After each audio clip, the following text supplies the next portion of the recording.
All right. Hello, everyone. Welcome back to Korkie's Corner, episode 12. Today, we're going to be talking about expansion, touch on the Jet signings a little bit here to start. But joining me, of course, is my co host, writer of Ice Cold and Deadly, working on the upcoming project, Seeking Sad Guru, and the Batman Conspiracy, my dad, Mike Korkie.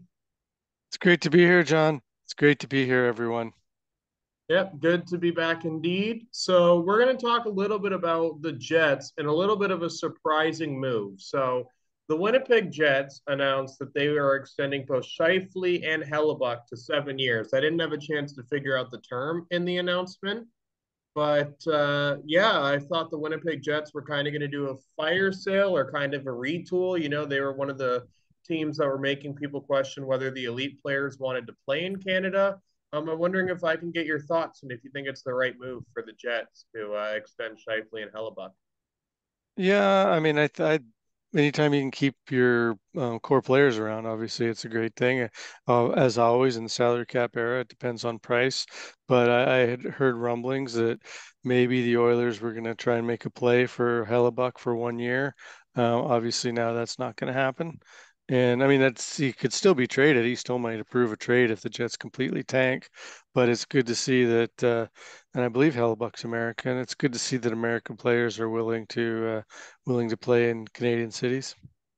Yep. Yeah, I agree with you. I think Winnipeg has had a good core for a long time, a little bit overlooked because I think when you look at the 2010s, the past decade, the team that didn't win a cup that had the best core, that team became known as the San Jose Sharks.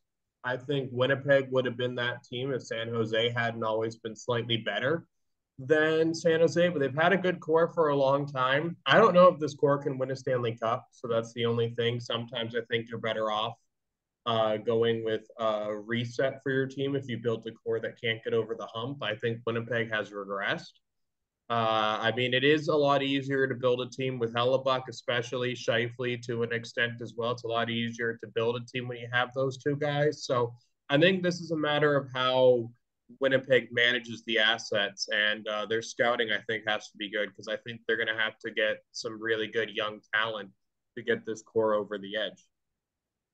And well, generally seem to be a pretty well run organization. So I don't think finding talent will be a problem. I think that there's something to be said for, yeah, maybe they won't ever win a Stanley Cup, but there's something to be said for making the playoffs every year and giving it a run because you just never know what's going to happen. I mean, if the Hurricanes hadn't run the Edmonton goalie the one year that they won the cup, the Oilers went from eighth place position in the playoffs all the way to the Stanley Cup final. So Winnipeg makes the playoffs year in, year out, giving themselves a chance. Yeah, and I do think, like I said, it is easier to win a Stanley Cup, but there's some cores that just don't seem to, if you look at hockey history, St. Louis in the 90s comes to mind. There's some cores that are good teams, but they just can't build a Stanley Cup, and then they start getting guys past their prime, sort of thing. That can happen in hockey a lot, where a team can't win a cup. Detroit after '08 kind of brought in Mike Modano and Daniel Alfredson way past their prime and were relying on guys past their prime. And I think you can fall into that rabbit hole if you lock up your core players for long term. So I think it works out for Winnipeg right now, especially because they proved that, a lot of people were talking about, is Winnipeg an undesirable hockey market? I'm glad to see because Winnipeg is my fifth favorite team. Um, like I have a big Well, three. you just like their new jerseys that they released this year. They're they're not good. That is if we may have to update our worst jerseys of all time. I'd have to look and see if it cracks that list. But yeah, I think it might be worse than the mustard Preds jerseys. Hmm. And How it's about just a how about a red stripe here and let's try a blue stripe here and maybe another red stripe over here and I think we could go with another blue stripe right here. and they're thin where thin stripes don't go. Yeah, they're an all time terrible jersey. It's just I can't believe. Yeah, I thought the era of terrible jerseys that we kind of look back on and are ludicrously expensive decades later were behind us. I think Winnipeg wanted to show that it is indeed not behind us. But speaking of which, and this kind of ties into a little bit with Winnipeg, and the fact is Winnipeg, their market is so small, they kind of do need to make the playoffs consistently to make money. The NHL has basically confirmed that they will expand at some point in the future, not imminently, but it is something the NHL is like, instead of being like, we're never expanding to, they're just saying not right now. Um, and I have my thoughts on it, but I am wondering, Dad, what's your opinion on the idea of the NHL being the first major sports league to go above 32 teams? Yeah, well, you just said it right there. My number one reason that I really don't want to see it is I love the symmetry of 32 team leagues. They work on, many different alignments within that 32 teams. Once you start going 34, 30, I mean, 34 particularly awkward. But then if you go, okay, maybe you make it 36, now you're really starting to dilute the talent, right? And I don't understand why they, I mean, yeah, I do understand why they want to expand. They're talking about like potentially $1 billion expansion fee for the next team. So, obviously the owners, or the existing owners are just eating up the idea of, oh, $1 billion in my pocket, like times two, times three, times four. Hey, how many can we do? Can we add 10? Yeah, I mean that's a big part of it. Is also the reason also is in the collective bargaining agreement. Um, a big part of the collective bargaining agreement is that is not revenue sharing revenue for the owners. That revenue that the owners get off, so that's $1 billion divided up 32 ways evenly. If the NHL expands, is why they're looking at expansion because it benefits the owners. The union probably won't argue, but it hurts the fan experience. And here's why: not just because 32 is an oddly satisfying number.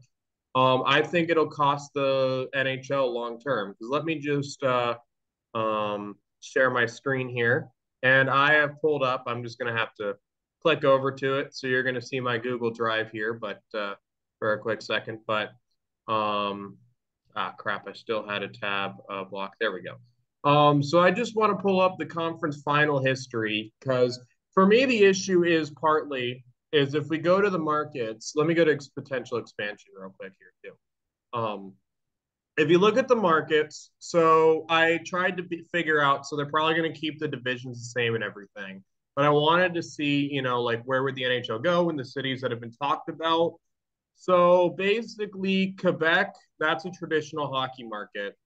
Hartford, I would say, is traditional, but they would be both of these teams would be in a very similar situation to Winnipeg, just the market's so small that eventually you'd have to make the playoffs year in and year out to generate enough revenue to be profitable to the league. Atlanta, untraditional hockey market.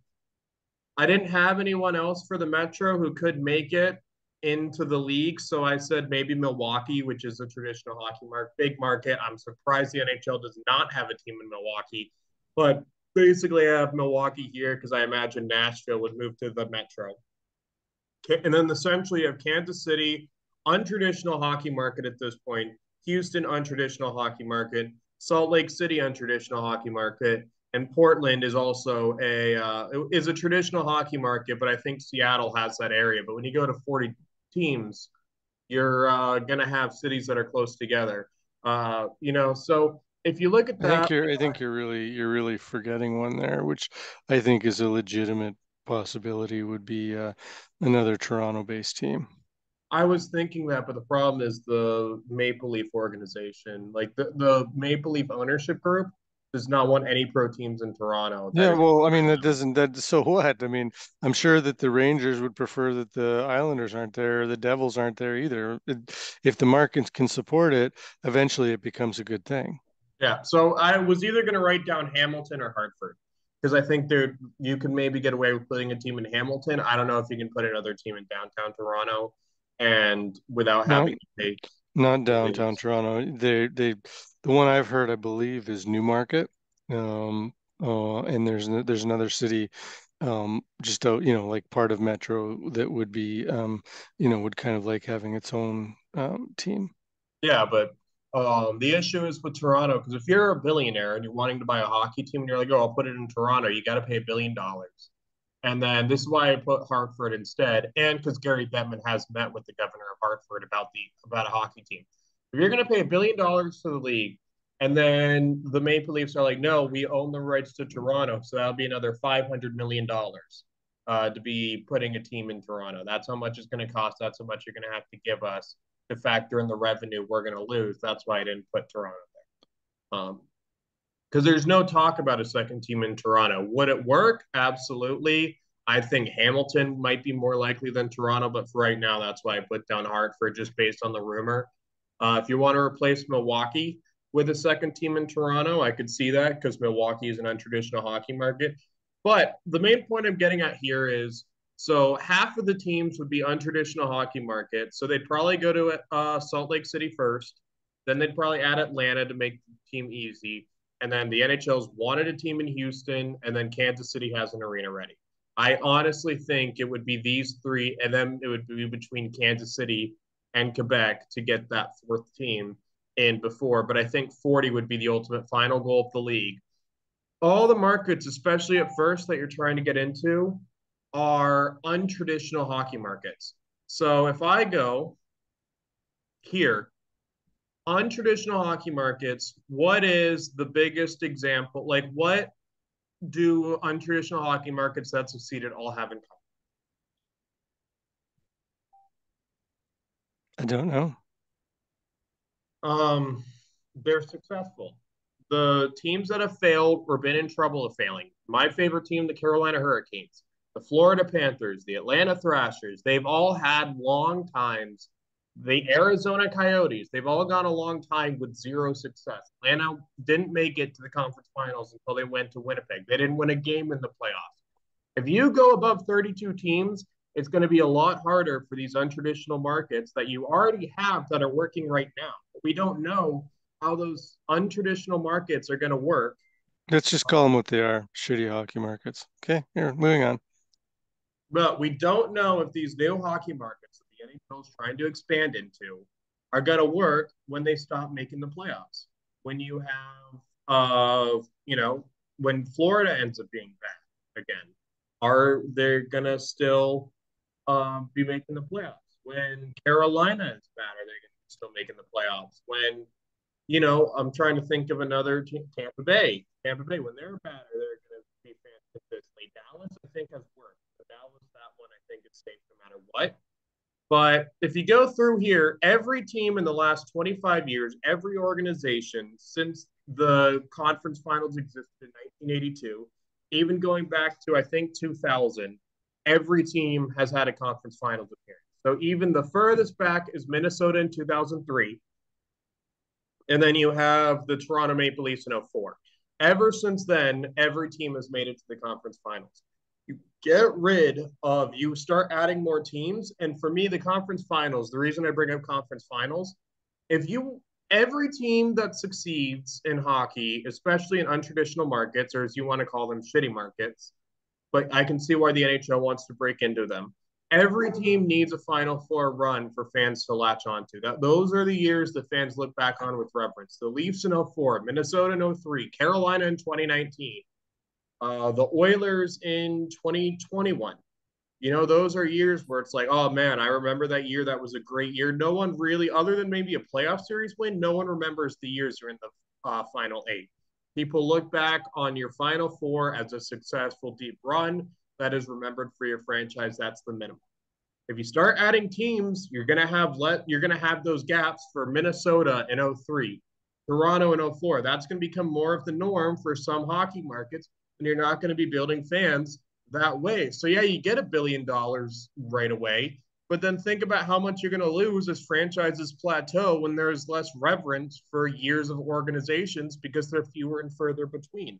Yeah, well, for one thing though, they're gonna have to if they don't, it would be absolutely ridiculous. If the next time they expand the league, they're gonna have to expand the playoffs. So that's one thing, right? And then once they expand the playoffs in sort of a neutral way, then you'll be able to, those teams that you're worried about will probably still be making the playoffs. The other thing is, don't underestimate Gary's ability to call up the refs and make sure that the teams he wants gets a an extra call here or there. And then third thing is, that the new teams will definitely be set up to succeed right off the bat. They might even get more favorable expansion draft terms than the Vegas Knights. And here's why. What you're seeing now is, especially with flat caps and all that kind of stuff, you're seeing a huge chasm between the top six and the bottom six lines. So, and it's really, teams are paying for the elite level players, right? And in their bottom six, they're sort of cobbling together a lot of them as best they can with like $750,000, $1 million salaries, and that's the best they got. So if you go into this with the same terms that the Golden Knights have, all the teams will have loaded up their top six and protected those, and even their third line center, because you get to protect seven, I believe seven forwards, is it not? And seven. Seven forwards, three defensemen. Right. So really, would the only sort of the core 12 players that they always talk about, the top three plus the third line center, or top six plus the third line center, and then your top four defensemen and your goalie. The only player that's sort of exposed of where the teams are really loading up and spending their money is the number four defenseman. So you can bet that the terms will be even more favorable. Yeah. I think the issue is though, like even if they're set up to succeed, when you're on your sixth expansion draft, you're not going to have as good of a team as say the first team. So granted, I think 40 is the end goal. That's like 20 years in the future. But I think like even if they're set out to succeed, you're going to be leaving some other markets that are untraditional that you're trying to expand, that you're trying to have the league grow into. Some of them are going to be left in the dust. Like Anaheim, will they be able to thrive if they keep having to give up players that are parts of their rebuild through expansion drafts? Arizona, same situation as Anaheim. I think a lot of teams fail. Carolina wasn't even terrible in their dark ages. They were just mediocre or below average, like well below average. During their dark times, you're going to have more teams that are kind of in the middle. And it's not just playoffs that create a successful run. You got to um, have years of reference, like I guess Columbus has 2019, but that was an extenuating circumstance of a massive upset. So like that one's there, but you're not going to be able to have even Columbus. I think Columbus would have relocated if they weren't in a more traditional hockey market. So the issue is with the idea of expanding, you're going to have more teams that are middle of the pack. Less teams are going to be talked about less because there's more teams to cover unless you're an elite team. I just think the NHL is, instead of having 32 hockey markets that are thriving, because even mismanaged organizations like the Arizona Coyotes, hockey players are so good that you can fluke your way into a Final Four appearance through getting good players by accident. Arizona did that in 2012. They're the biggest example of that, in my opinion. Carolina in 2009, because from '08 basically until 2019, they were a poorly run organization, but they I still mean, they had fluked their way into a Stanley Cup, so that just goes to prove your point. anyway. They still had a core that went on a last run in the Rod Brindamore, Ray Whitney, Matt Cullen. A lot of those guys kind of had their last run as a core together in '09 when they weren't a well run organization by then, because they didn't make the playoffs for another 10 years after that. So you can fluke your way through getting enough good players, not even great players, just good players that they come together and go on a run. We might look at Florida the same way, unfortunately, because I actually like the way the Florida Panthers play hockey. I know a lot of people don't, but I really love their physical game. Not because I like Florida, I just really like the way they play hockey. But so, and you're going to have less of that because there's more teams to compete with. So if you're a poorly run organization, you might get into the playoffs a couple of years, but you're not going to have that run that fans remember. And I think that's a big part of what makes organizations, especially one like the NHL, where they're not as big as the MLB, NBA, or NFL, or even close to any of those things. So for the NHL, it's more important to be able to create new fans through runs that, fans look back on and have great childhood memories of. Yeah, well, I would almost rather, rather than looking for random Midwestern city and flyover country, number five, right? Rather than expanding to those markets, I'd rather see, and Gary's not smart enough to do this, but figure out how to have a European division. Because then, if you're having a European division, you're expanding into some pretty fun hockey markets and where more like Canadian type hockey markets. So that would, but the travel logistics obviously make that difficult. However, as they reintroduce supersonic travel and things like that, maybe it will become doable.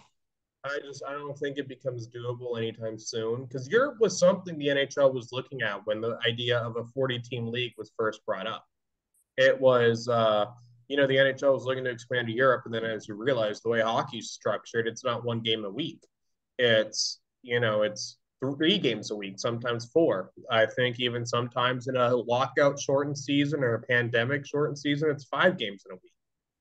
So I think Europe is just right now and probably will be for another 20 years impractical. The NHL, including Gary Bettman dad, have looked at Europe. They have thought of the idea of a European division. So you're wrong there.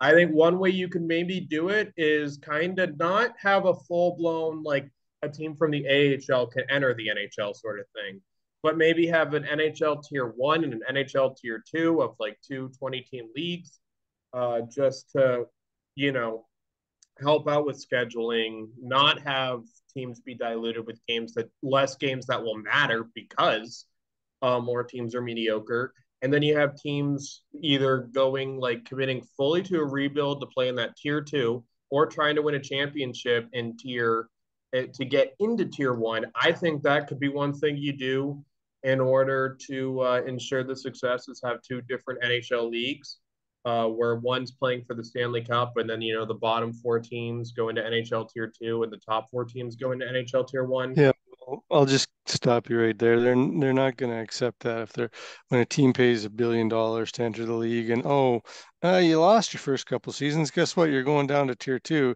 There's no way they'll accept that. But it does bring up the other issue that was sort of on my mind is right now if you look at there's only one sort of substandard organization in the league that does not have an AHL affiliate. Right now, they've got a very clean, NHL, AHL. Who would that be, John? Who would that be? I was Uh, actually thinking about doing Corky's corner on this. It is Carolina, and I think a lot of it is even though he saved the Hurricanes, they've been a well-run organization ever since he came in. Because he had the wisest idea to have the greatest captain in the history of hockey, at least top five. If I'm being unbiased, top five, but I call him the greatest captain in hockey history. Rod Brind'Amour, the head coach. oh, I thought you were Um, going to say Mark Messier. Okay, never mind. Keep going. Vancouver Canucks legend, Mark Messier, to you, Dad. Yeah. Um, he did get the poverty franchise, the Stanley Cup in '94 as well. But But I think like and when some of the names that you're putting on that list are markets that have AHL teams, and so you're also going to cannibalize that the ability to have 40 NHL teams and 40 viable AHL teams is simply not going to happen, and I believe that sort of that really that symmetry of the East, that every team has an East Coast League affiliate, every team has an AHL affiliate. It increases the development of prospects and therefore increases the quality of the league. You start to deteriorate that, you're going to start to deteriorate teams' development systems, and it's going to create a gap that way too. well, the AHL is going to probably go to 31 teams, and Tom Dundon's just going to say screw it and buy an AHL team himself. Which he has FU money, so buying the AHL team is probably just a tax write-off. Yeah, here's a business expense I spent on my NHL business. Um, so I think the AHL is already going to go to 31 teams, but I do agree with you. I think it might not dilute the NHL, but it sure as hell will dilute the AHL, and if not the AHL, the CHL is going to become a non-starter league. Like I don't think there's enough hockey in the world for three teams to have like the ECHL with 30, the AHL with 40, and the NHL with 40. I don't think there's enough hockey around because the KHL has guys. There's already European leagues that want to like that expand and try to create more teams. And granted, the population goes up, but you got to grow your leagues and teams with population. I think if the NHL keeps trying to expand to 40 teams, they're not going to be able. There's going to be a lot of inflation of teams compared to population. So, but yeah, I kind of hoped you were on board with expansion. I had a feeling you wouldn't be, just so we were more debating the idea of the NHL expanding. But I'll pull this up here. But I am curious, Dad, if you were to expand the NHL to 40 teams, because I think it's something that's fun to speculate on, even if I don't agree with it happening. What would be your eight markets? And I'll just have mine here as a guide for you. Um, well, I'm going to take Portland off the list because I hate Portland. So I'm going to go Quebec. I'm going to replace Toronto. I'm going to replace Hartford with Toronto. Call it Newmarket. Um, and I'm not going to disagree with anybody else on that list. If you had to go to 40, um, and then you'd probably be looking at a if for the 40th, you'd be looking at a really obscure market. I guess Hartford would go back on that list, but probably All right, I'll see. put Milwaukee in. I mean, yeah, the problem is, I mean, you don't need to worry about realignment right now. I'm just saying, by the time you get to 40, you're really scrounging out a market that shouldn't be filled, probably. all right, I have a question. How much would you hate this? Mexico. Well, I mean, here's the thing. I wouldn't hate it. Um, but if you were going to spend $1 billion, and if I was running a company that was going to invest $1 billion in an NHL team, I would be very concerned about the ability to turn a profit there. That's all. I mean, I wouldn't hate it, but I just don't think they could turn a profit there. I don't think it's going to happen because there's no speculation, and the U.S. is big enough that like a lot of the NHL in particular is looking at the 32 markets and being like, oh, we have seven Canadian teams. Let's expand to more American markets and Quebec is basically what they're thinking here. I think if the NHL was ever going to go to Mexico, they would be one of the people trying to buy the Arizona Coyotes when it looked like they're going to relocate, which I still think if I had to do a prediction. And that's the other thing here. Let me just add this right here in bold because Gary Bettman's already extended. Hang on, just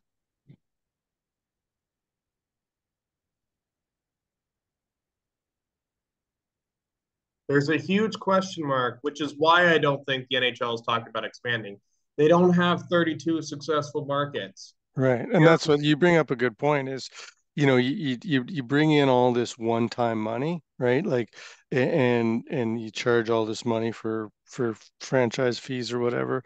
But they're probably just from having like an unstable franchise in Arizona, that they refuse to relocate, probably because they're thinking, well, if we relocate, then we won't be able to expand to the market that we're relocating them to, right?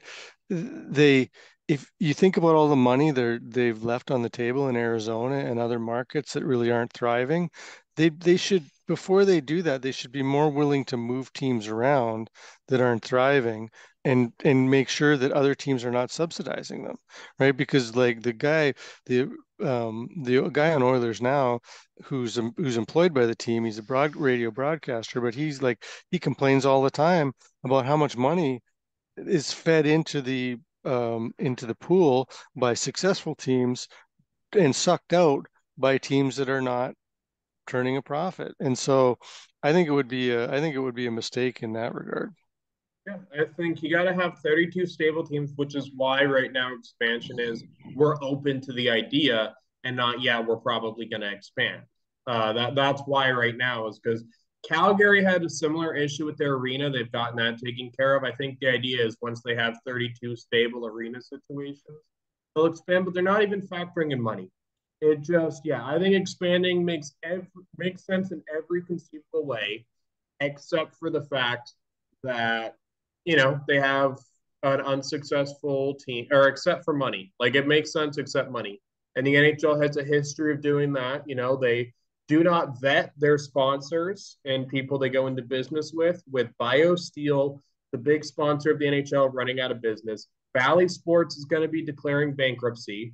Um, they don't the John Spano situation of the New York Islanders in the 90s. The guy who was obsessed with putting a team in Hamilton, they almost sold him a team twice when the NHL did not want to go to Hamilton, and he was buying teams trying to buy teams. He almost bought Nashville for the sole purpose of putting them in Hamilton.